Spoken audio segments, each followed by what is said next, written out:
kakak bisa kasih merek kakak, tempel, bikin label gitu ya, bikin label di sini, ditempel mereknya kakak.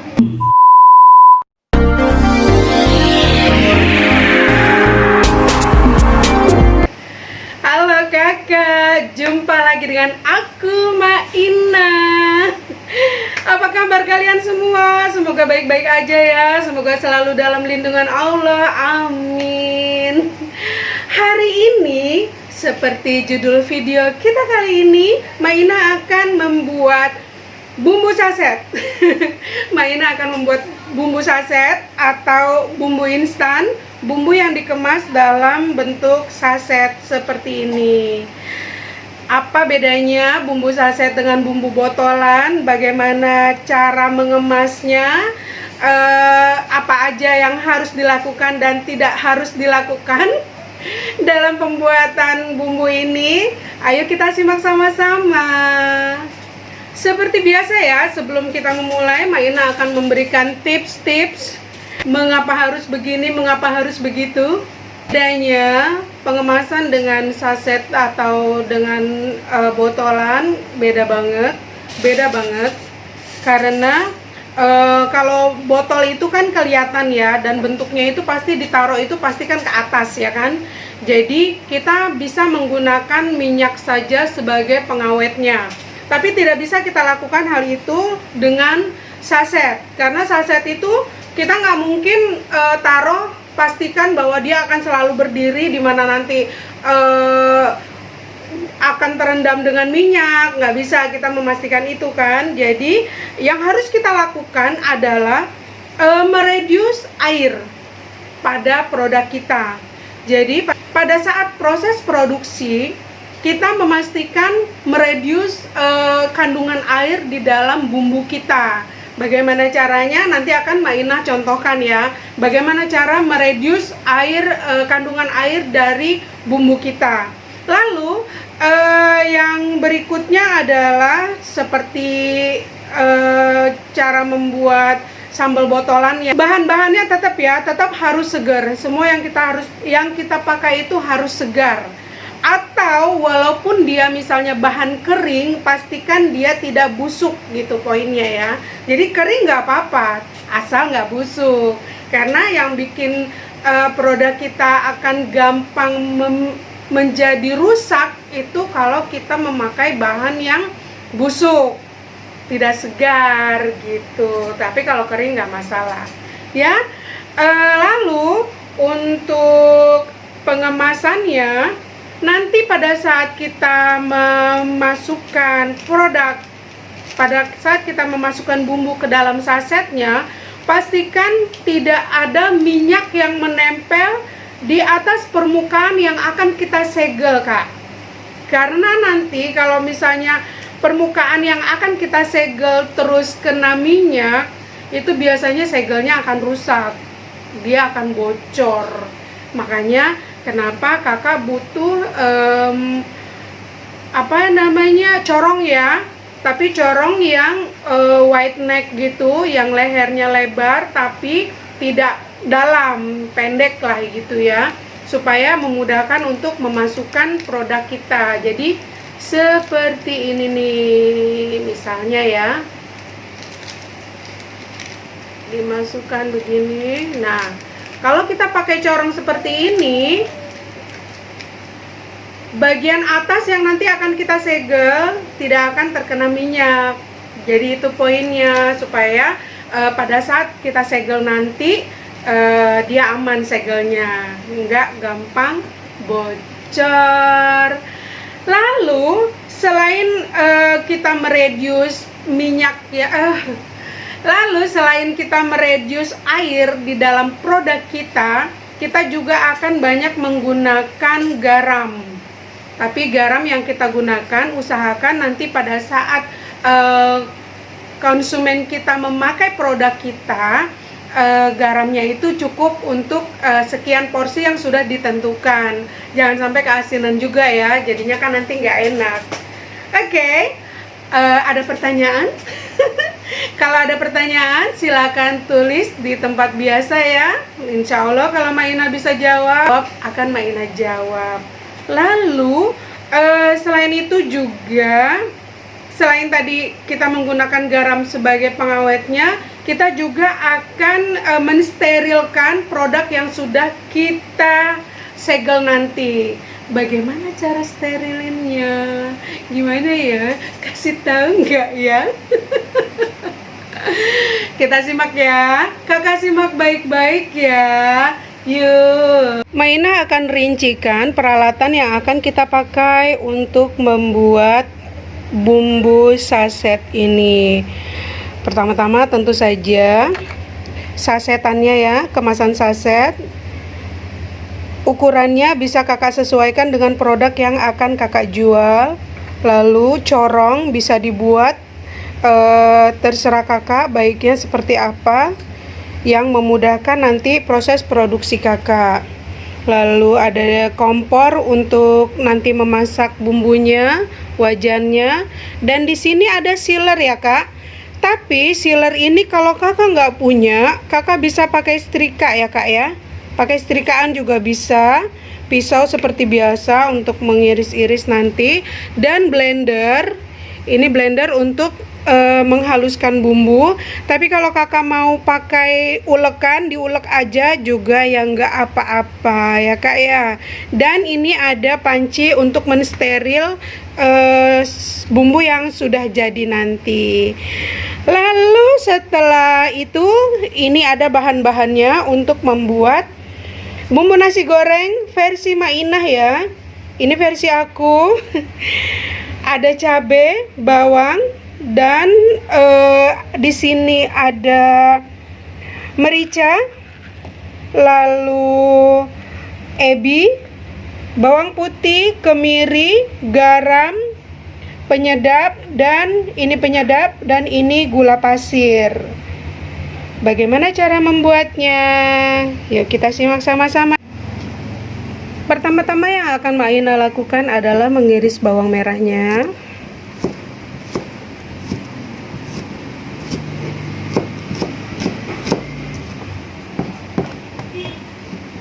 Sekarang kita akan mengiris 4 butir kemiri, sudah kita iris-iris bawang putihnya.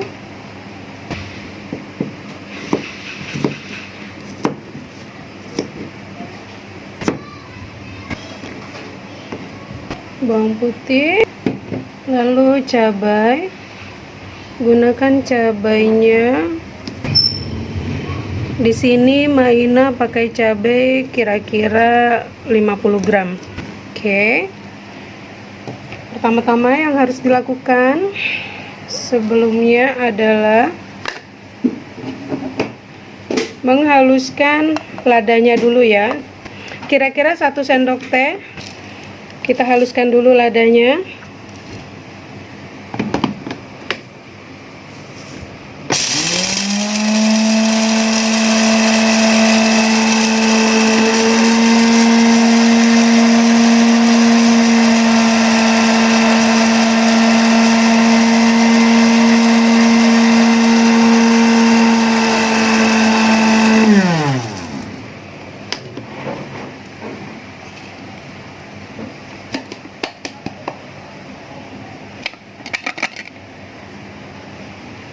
Setelah ladanya halus,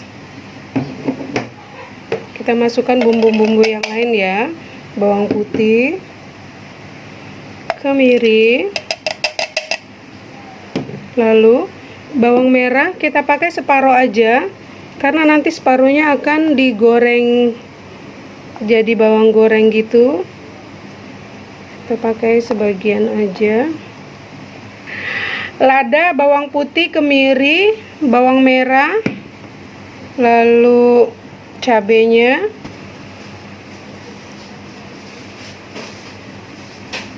dan terakhir ini ebi ya. Ebinya sudah diseduh dengan air panas, lalu direndam agak lama supaya dia empuk, dan dicuci. Sekarang siap dipakai ya ebinya.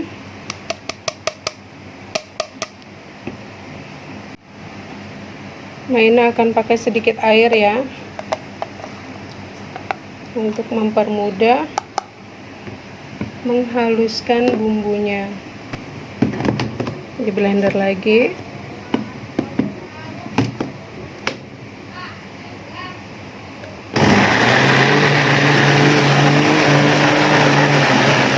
Blender sampai halus banget ya kak, baru kita matikan.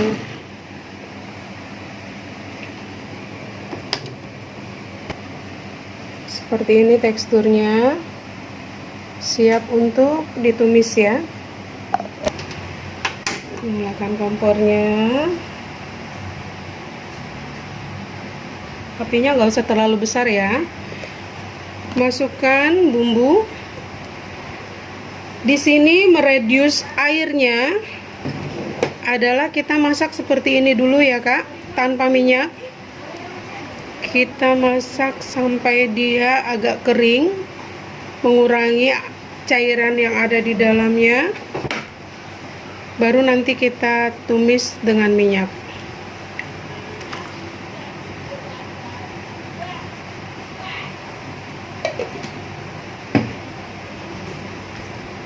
Kita masak seperti ini sampai nanti dia agak kering ya kak ya.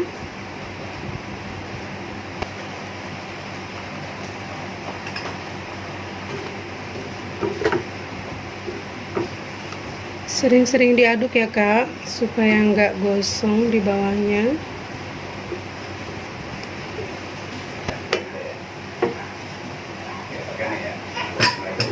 Ini sudah mulai kering ya kak ya, sudah mulai berkurang banyak cairannya.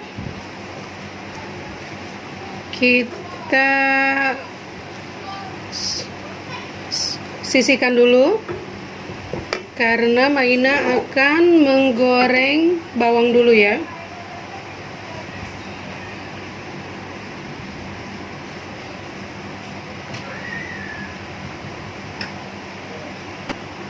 Panaskan wajannya. Wajannya mulai panas ya. Sebentar lagi. Belum terlalu panas.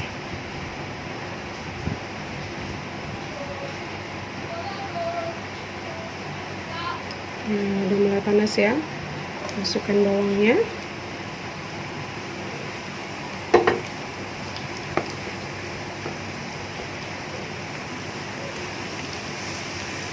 Kita goreng sampai kering ya, sampai menjadi seperti bawang goreng gitu.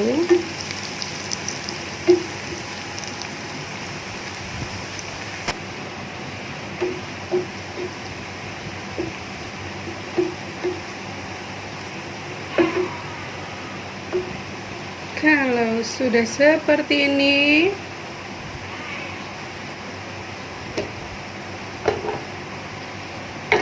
bisa dimasukkan ke dalam bumbunya.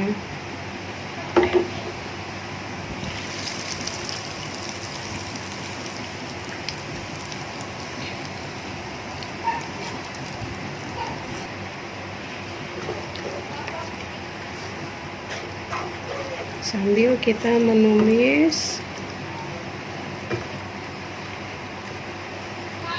bumbu yang tadi kita keringkan ya. Kalau nanti minyaknya kurang, tinggal kakak tambahin ya kak ya.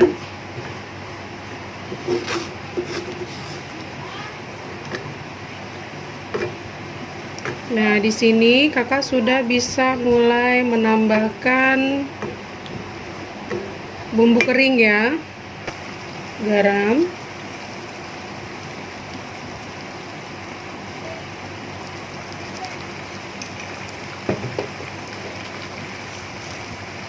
Gula.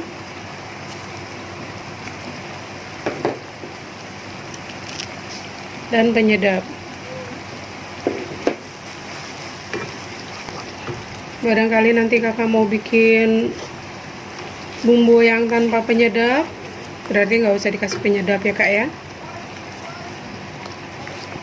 Bahan-bahan seperti gula juga itu sesuai selera aja. Kebetulan yang resep Maina ini pakai gula sedikit ya.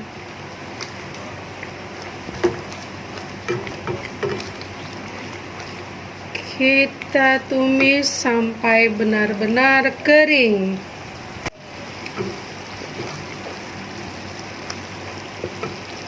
Maina akan tambahkan minyak gorengnya ya kak.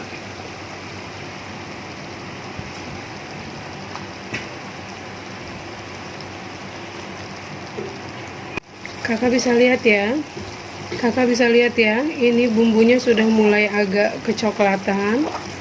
Ini berarti dia sudah kering ya, sudah matang. Dimatikan apinya, lalu ditunggu sampai dingin untuk bisa kita kemas ya kak ya.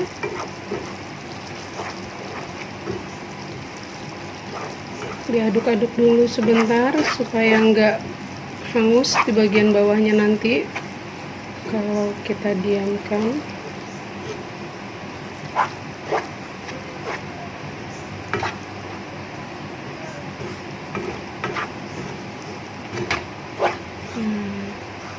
Udah adem ya. Kita tunggu dingin baru nanti dikemas. Oke kak, ini sudah adem ya, bumbunya sudah bisa kita packing. Maina akan coba ya, ini timbangannya cukup akurat nggak ya. Kalau cukup akurat kita akan pakai timbangan, kalau kurang akurat tidak bisa akurat karena ini beratnya sedikit. Kita akan pakai takaran sendok aja bumbunya. Untuk yang saset kecil ini kita buat untuk 1 porsi nasi goreng ya. Kita coba beratnya semana. Sekitar 20 gram ya. Lalu kalau kakak mau bisa juga pakai kemasan yang lebih besar. Kita akan buat untuk versi yang misalnya untuk 3 atau 5 porsi ya kak. Hati-hati menaruh corongnya biar nggak kena. Nih, misalnya kita buat yang versi 100 gram.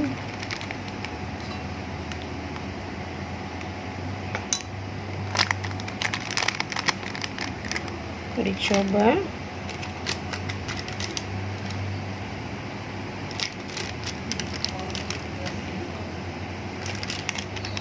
(56 gram). Coba ya.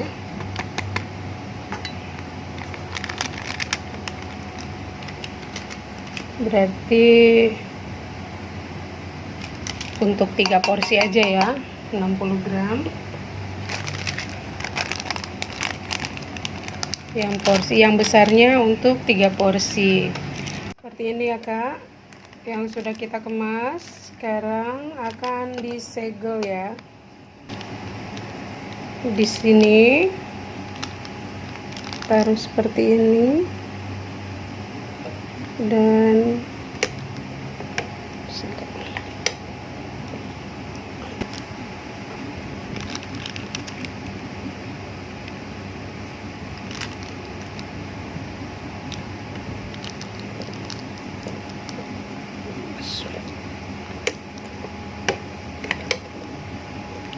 usahakan 2 kali ya kak, seperti itu.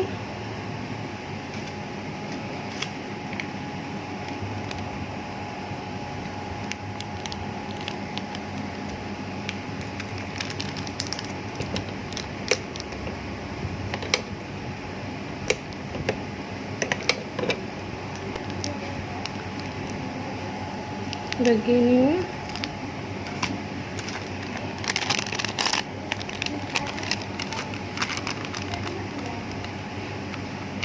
Posisikan di sini, disegel, usahakan 2 kali, seperti itu Kak.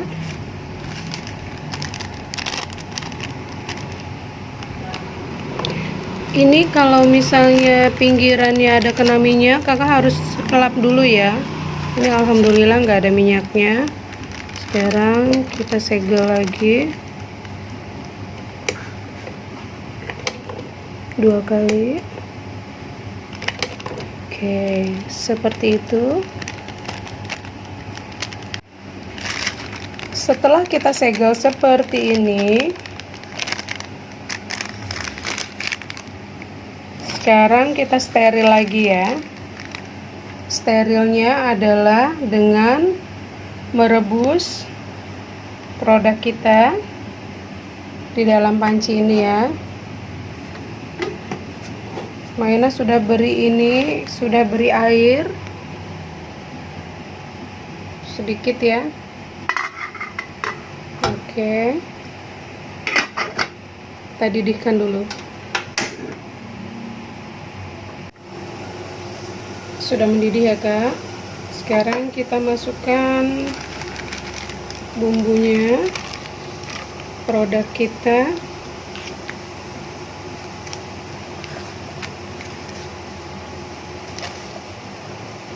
Kita steril selama kira-kira 10 menit ya Kak. Setelah kira-kira 10 menit, matikan kompornya, lalu diangkat ya Kak.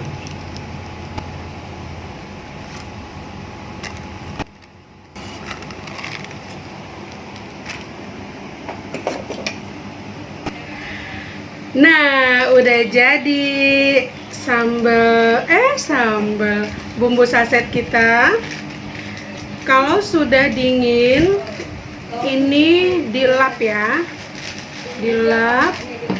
Lalu kakak bisa kasih merek kakak, tempel, bikin label gitu ya, bikin label di sini, ditempel mereknya kakak, nama bumbunya apa, lalu bisa ditulis juga beratnya dan ingredientsnya ya, bumbunya terdiri dari apa aja. Itu bisa nanti dicetak ya, ditempel di sini. Resep yang tadi kita buat bisa jadi untuk 10 porsi nasi goreng. Kakak nanti tinggal hitung-hitung aja modalnya berapa, mau dijual berapa ya. Oh ya, Maina mau ingatkan di sini ya, untuk ketahanan produk yang kakak buat, berapa lama dia bisa bertahan, berapa lama dia kuat, itu memang kakak harus ada risetnya. Jadi pada saat pertama kali kakak buat bungkusan-bungkusan, beberapa bungkusan yang nanti untuk mengecek ketahanan produk kita. Ketahanan produknya itu bukan cuma sekedar layak dimakan aja, bisa jadi juga kadang kalau misalnya produk walaupun dia nggak basi ya, kadang dia menurun, misalnya tingkat kegurihannya, tingkat kesegarannya itu akan menurun walaupun dia misalnya belum basi atau belum lewat lah ya waktunya. Biasanya itu nanti harus diriset Kak, berapa lama. Misalnya gini nih, kakak bikin nih ya produk sekarang, dibuat bungkusan kecil-kecil untuk nanti kakak buka di saat misalnya hari ke-7 produknya akan kita buka jadinya seperti apa. Nanti ada lagi bungkusan yang akan kita buka di hari ke-10, di 20, di hari ke-30 sampai yang 1 tahun gitu. Jadi kita buat kecil-kecil itu produk untuk menguji ketahanan produk kita. Itu memang harus dilakukan, Kak, supaya kita tahu berapa lama produk kita ini bertahan dengan kesegaran yang kita inginkan. Seperti itu. Oke.